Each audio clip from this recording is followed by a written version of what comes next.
welcome to the Plutus Foundation webinar series. We're excited to bring this to you.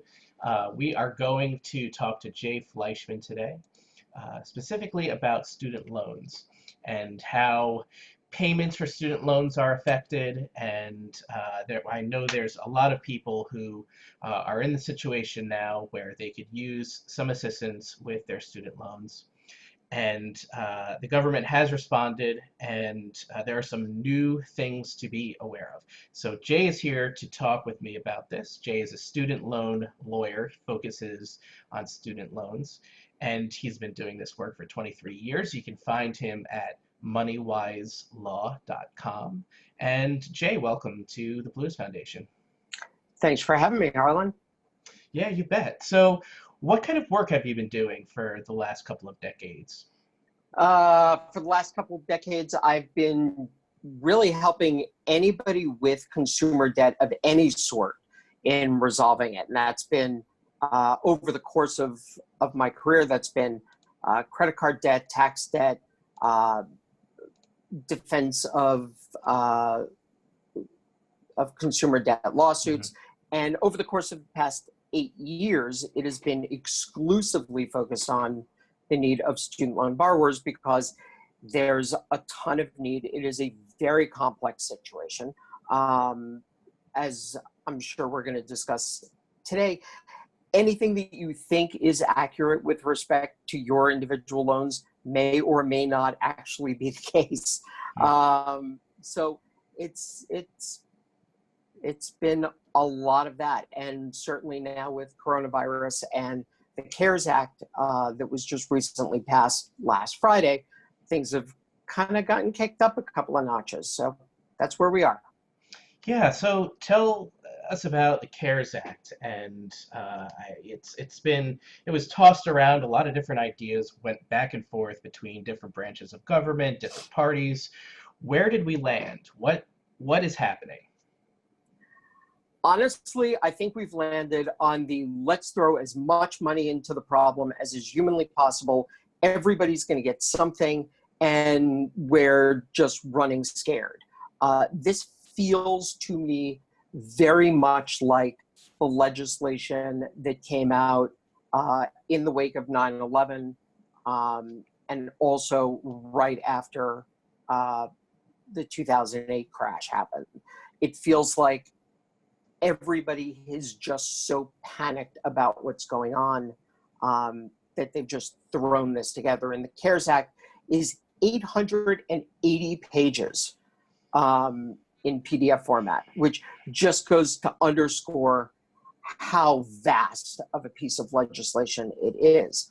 And I think that the fact that it passed so resoundingly, the Senate was 96-0, I think it was, and the House was darn close to that percentage as well. Everybody's just throwing everything behind it. Nobody wants to be seen as harming anybody else financially. So, and for student loan borrowers, there's a ton of stuff in here. There really is. It's like the one good thing that's happened, I think. Yeah, so let's focus on that then. What's the biggest thing that is going to help people who are repaying their student loans right now? The biggest thing that's going to help people who are repaying their student loans right now is that federally held student loans are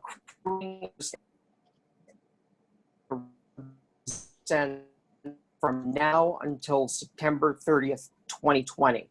Which means that anybody who is really looking to rapid pay their federal student loans, now's just the best time to do it. I mean, you can't beat 0% interest. Every dollar that you send in on a federally held student loan goes directly to the principal and knocks it down. So that when the loan does come back into repayment as of October 1st, you're accruing interest at the same at your normal interest rate, but on a smaller principal balance. So the numbers are going to add up a lot more slowly. And so when the regular repayment comes back on October 1st, we're not going to owe interest on what was on the principal throughout the time that it was there. There was no interest. We just want to make sure the interest doesn't come back to bite you in the end. Correct. Interest stopped as of March 13th, 2020, which is the day that the White House announced the state of emergency. Any interest that has accrued up until that time, however, is still there. So if you've got accrued interest that's just sitting around, your first money that you send into your servicer is going to go to bring that interest down to zero.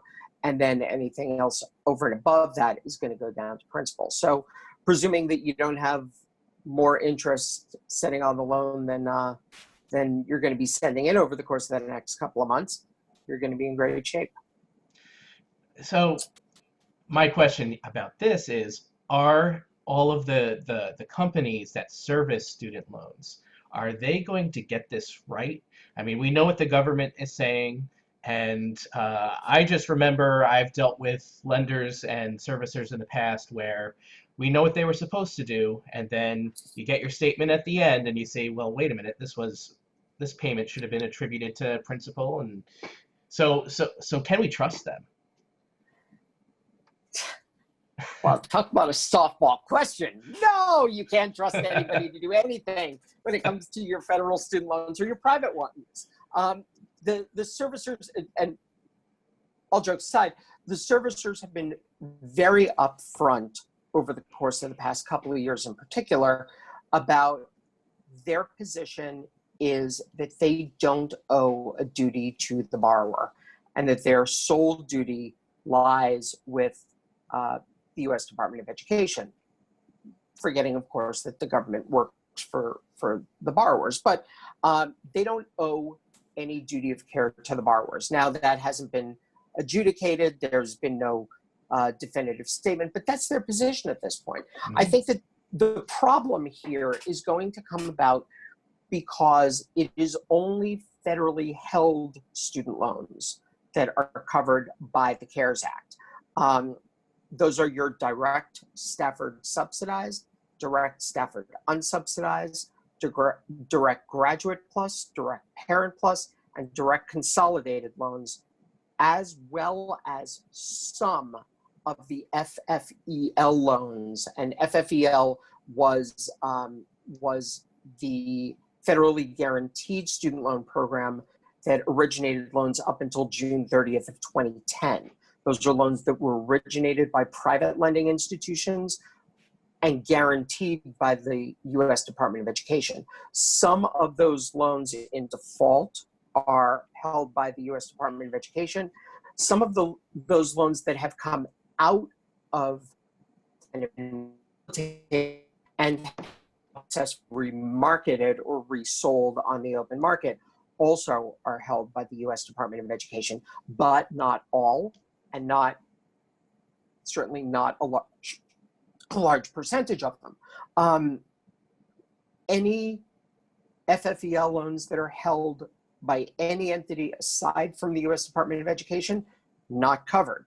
Any Perkins loans, not covered. Any private student loans, not covered. Not covered, not covered, not covered. So all of those loans still accrue interest and penalties and collection costs if they're in default and all of those things. But a lot of the servicers that service direct loans also service FFEL loans. A lot of borrowers don't know what kind of loan they have. Mm-hmm. A lot of servicers are using the servicers use the exact same system to track the loans no matter how it comes about. So I think that there's a really good chance that something gets screwed up somewhere along the lines. So what is the chance that any one person's student loan or combination of student loans is going to be covered by these benefits that we're having now? I just remember not knowing what kind of loans I had when I got out of school. It took me a few years to learn about all of this, but I just knew that I had student loans. That's all I knew. Yeah, well, that's all I knew also. I had no idea what kind of loans I had. I had no idea what the status of the loans were at any given time. I think that it's one of the major reasons why so many people are going to get hamstrung and why the servicers are going to get hamstrung. That all having been said, the vast majority of students that loans in terms of dollar value, the vast majority in a dollar value are federal student loans, and the majority of federal student loans at this point are direct loans. Now, I will say this. If you have a federally guaranteed loan under the FFEL program or a Perkins loan, neither one of which would be covered by the CARES Act, if you consolidate, and you can still consolidate, if you consolidate into a direct consolidation loan, you too can have your loans covered under the CARES Act. So it's a way of turning a round peg into a square peg and making it fit in the relevant hole. How do you do that consolidation? Because I have a feeling that there are companies out there that want you to consolidate, and they're not telling you that those private loans are not covered. Sure. Consolidation is, you could think of it like refinance on a mortgage, but for the fact that, number one, it is only for federal student loans. Number two, it is only through the U.S. Department of Education. Number three, the interest rate is a weighted, the resulting interest rate is a weighted average of the rates of all of the individual loans that are consolidated in, rounded up to the nearest eighth of a percent. So it's basically going to average out to just about the same interest rate. Consolidation is easy, it's quick, and it's my favorite four-letter word starting with an F. It's free. You thought I was going somewhere else with that, didn't you? Consolidation can be done directly through the U.S. Department of Education at studentaid.gov. You in FSA, it's a username and password for people who are recent graduates. That's the same username and password that you used to put together your FAFSA. If you don't remember it, or it was so long ago that it's not valid anymore, you can set up an FSA ID directly on that same website. Right below the login button, there's a set up an account. It's very quick. It's very easy. Consolidation process. I tell people it takes 20 minutes on a Sunday night with your beverage of choice. Less if you're a quick typist. Process takes usually between 30 and 90 days. They suck in all of your existing loans and they spit out a brand new loan, which under the CARES Act is going to be at 0% interest and suspended until September 30th. Is there anyone who should consider just continuing to pay their student loan payments during this time? Yeah, the people who should consider continuing to pay their student loans are, first and foremost, your private student loan borrowers. If you've got a private student loan, you're not covered. The terms of those loans tend to be more onerous. Most of them do have guarantors or co-signers. In addition, there's no forbearance or deferment or forgiveness or rehabilitation or any of those options there. So you definitely want to continue making those payments. Your Perkins loan payments, if you've got Perkins loans, you want to pay those as well. Above and beyond that, anybody, and of course, if you've got FEAL loans, but above and beyond that, it's the people who have direct loans at 0%, who, as I said at the beginning, who are really, I think, making out pretty well with the 0% interest. The folks that financial wherewithal, they make the payments and know for sure that if things don't get better, they're still going to be able to pay their mortgage and their rent, keep food on their plates, then they should definitely be making continued payments on the federal student loans, even though they are in suspended status. You know, ultimately, we've got to realize that today we have no idea what tomorrow is going to look like. And we definitely have no idea what 30 days from now is going to look like. All of the predictive models indicate that things are going to heat up over the next couple of months. Who knows how quickly that's going to heat up? Who knows how quickly it's going to cool down afterwards? Just 2 hours ago, I found out that my kid's not going back to in-person school for the rest of the school year. Right. That was an hour ago.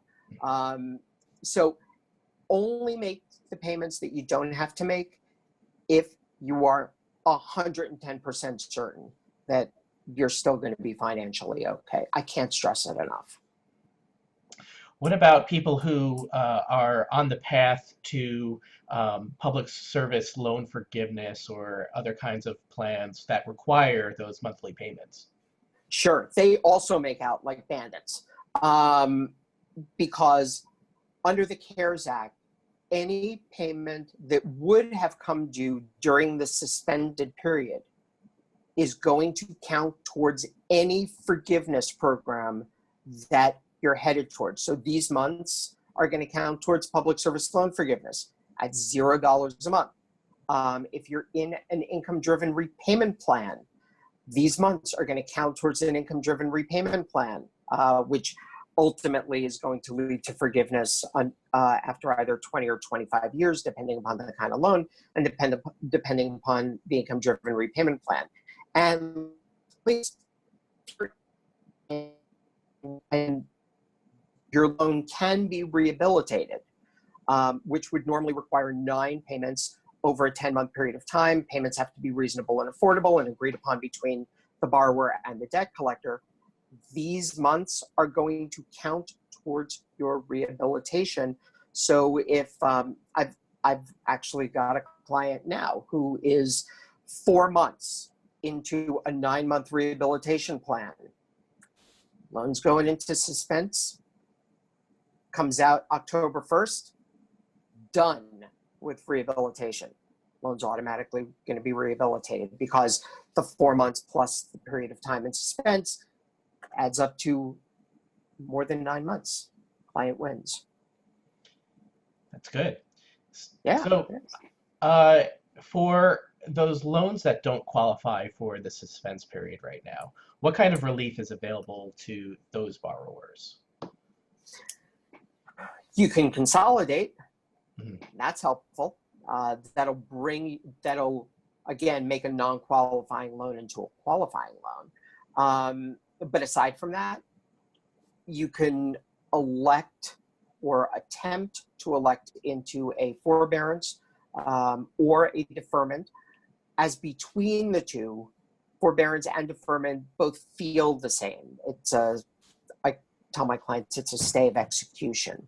The only difference is that deferment, when a federal student loan is in deferment, any interest that accrues on any subsidized portion of those loans is covered by the government. So those subsidized loans do not accrue interest while you're in a hardship deferment. During forbearance, they do. And even after deferment, the loans that do accrue interest, those loans will capitalize at the end of the deferment or the forbearance. Bang for your buck. If you can consolidate, you should consolidate. Unless elect to forgiveness at the end of an income-driven repayment plan. But these non-covered loans, none of them qualify towards public service loan forgiveness. Only direct loans qualify for public service loan forgiveness. So you don't have to worry that, oh no, I've got to consolidate these loans because I want the 0% interest, but oh no, I'm going to lose all this time towards public service loan forgiveness. You're not. What are the chances, or what does it take to get approved for forbearance or deferment?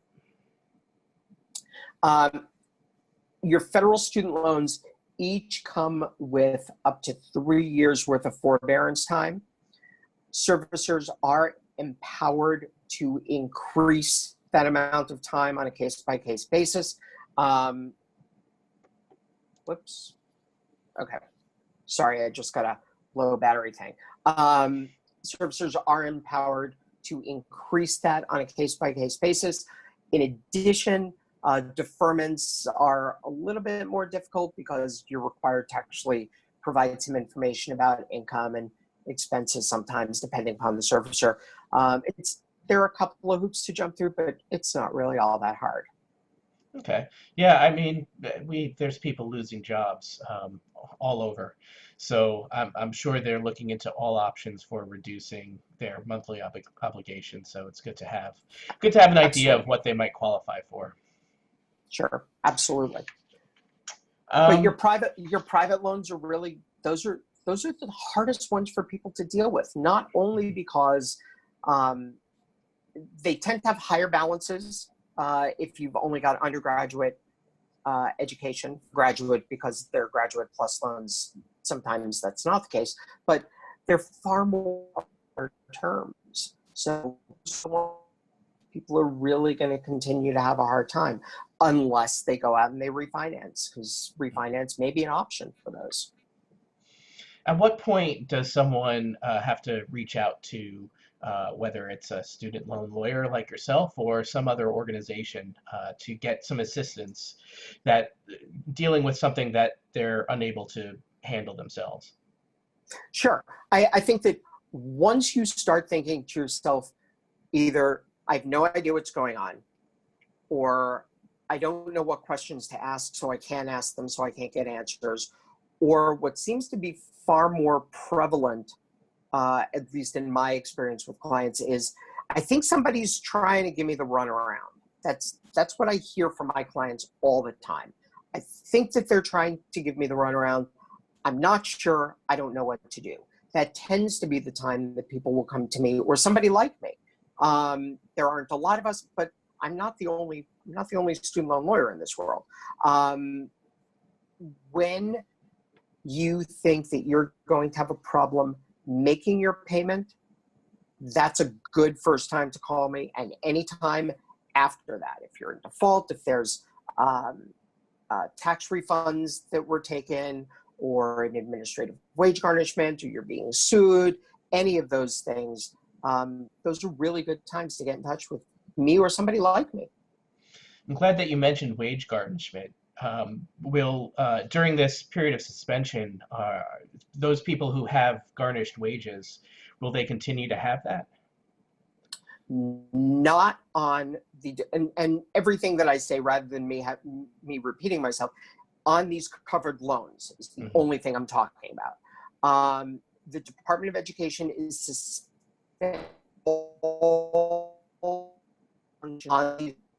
from March 13th up until October 1st. So any administrative wage garnishment funds that have been taken from March 13th on are going to come back to you. Any tax refunds that were taken from March 13th on are going to come back to you. If you filed early and your money was taken before March 13th, you're not getting it back. So this is one of those times when the early bird doesn't get the worm. If there is a judgment against you in a court proceeding in connection with a defaulted direct loan or defaulted student loan that's held by the U.S. Department of Education, then there's not going to be any further collection activity on those either. So they're really doing their best to give you a little bit of wiggle room and a little bit of time. Also, and this is a question that I'm getting constantly over the course of the past couple of days, is your stimulus money is not going to be taken if you owe money on your federal student loans, if they're in default or not. So if you've got a defaulted federal student loan, you don't have to worry that your stimulus money is going to be taken from you, because the government wants you to spend your stimulus money. They don't want to take it from you.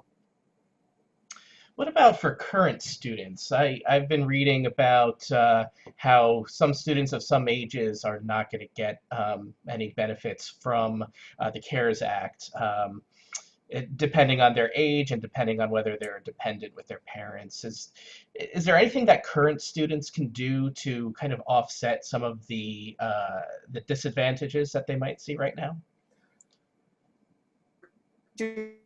Um, any federal student loans that they're taking out at this point are all direct loans. They're all covered by the CARES Act. So even though they are not in repayment, those loans are not accruing interest for the next 6 months.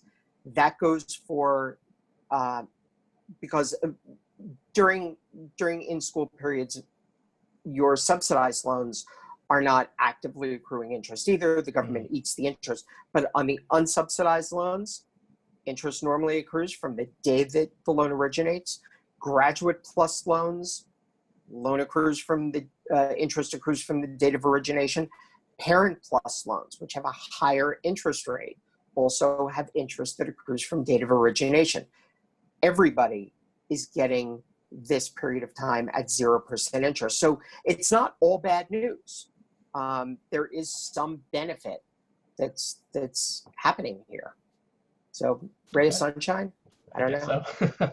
Yeah. I think that the big problem that a lot of current students are starting to realize is if they were sent home, and everybody has been except for one or two universities, they were sent home, the portion of their federal student loans that was attributable to room and board, are they going to get it back?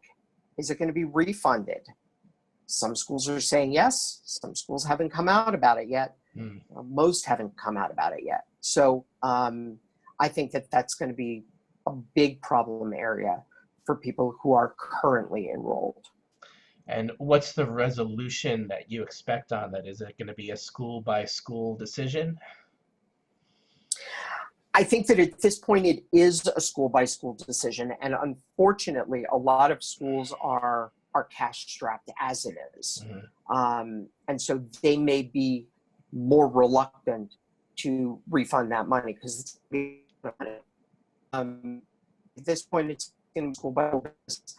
I would not be surprised if at some point in the future there is some action taken to resolve the issue, whether it's by lawsuit or by some sort of administrative action on the part of the Department of Education. I don't know, but that part of it is going to be, I think, a pretty big mess for a pretty long time to come. Is there anything else that we haven't covered that it would be important for people to know about? There's one neat part of the CARES Act, which is, for those of you following along at home, it's Section 2206. It's titled Exclusion for Certain Employer Payments of Student Loans. And there aren't that many employers who need to worry about this, but it's great for people who are self-employed and or own their own business and are taking a W-2 income. Under 2206, what it does is it makes any payments that an employer makes towards an employee's covered student loans, federal student loans, it allows the employee to not include that money as part of their gross taxable income. That was not the case prior to March 13th. There have been some bills floating around that wanted to make it the case, but there had been nothing that was there yet. And I think that that's going to be really interesting to see if anybody takes advantage of it. I think that it's a limitation of, I think it's like $5,200. It's not cheap. If you're self-employed and you take a W-2 income, or you run a small business and you're the employer and the employee, talk to your accountant about restructuring the way that your student loans are paid, because you could very well end out putting $5,200 towards your student loans, and it's any this is the one part where it's not limited to a certain kind of student loan. This is the direct loans, these are the FFEL loans, these are your private student loans. It is any student loan that is considered an eligible loan under the Internal Revenue Code. So you definitely want to talk to your tax professional about how that's going to work and how to structure it. But you could very well end up in a position where you pay down $5,200 on a private student loan, don't have to qualify it as part of your taxable income for 2020. That's pretty sweet, I think. Yeah, that's a very strong benefit. For those who qualify for it, I know it's hard for those who work in regular jobs. They usually don't have employers who contribute towards their student loans. But for those who Sure. are self-employed, making that switch to pay the loan as the employer instead of as the employee, I think that could be a great benefit. Yeah, absolutely. All right, so how can people get in touch with someone? Well, you specifically, how can people get in touch with you? And is there any situation you might recommend that they get in touch with somebody? Sure. You can get in touch with me by going to moneywiselaw.com. You can click on any button. You can find me on any social platform under my name, Jay Fleischman. That's Facebook, Twitter, Instagram, blah, blah, blah, all the regular subjects. Talk to me if you don't know what kind of loans you have, if loans not able to make your payments at any time. Most really quick questions, if I can answer it just on the basis of a quick couple of line email, I'm happy to do that. There's no sense in sitting down with me and doing the whole 9 yards of a planning session. You can also talk to me if you think that there's a basis for discharge of your student loan or forgiveness, or you're running into a problem for public service loan forgiveness. And I do work with a not insignificant number of people who don't have any problems with their student loan and are just trying to strategize that out. But for the most part, that's really not going to be where I'm not going to be the one that you want to talk to, because I'm not a financial professional. I'm not a certified financial planner. I'm not a financial advisor of any sort. And in that case, I like sending people to the folks over at Student Loan Planner. I know Travis, who runs Student Loan Planner, very well. He's as upstanding a guy as I can imagine. He's definitely a trusted resource. So if you're in great shape with your loans and you're just trying to strategize where should I put the money, that may be the place for you to go. Okay, fantastic. Well, I really appreciate you spending some time with us, Jay, and sharing your knowledge. And this is so complex, what we're dealing with right now, and just being able to talk through it, I think, is a great benefit for a lot of people. So I have a ton of appreciation for your being here and giving out all the great information as you do all the time. Thanks for having me, Harlan. It is always a pleasure. Yeah. Take care, stay safe, stay healthy. Same to you as well. And we'll be back next week for another webinar where we're going to be doing these every Wednesday this month. So we will see you then. Thanks a lot, and go to plutusfoundation.org if you want to see what we have available for you. All right. Have a great night, everybody. Stay safe and healthy.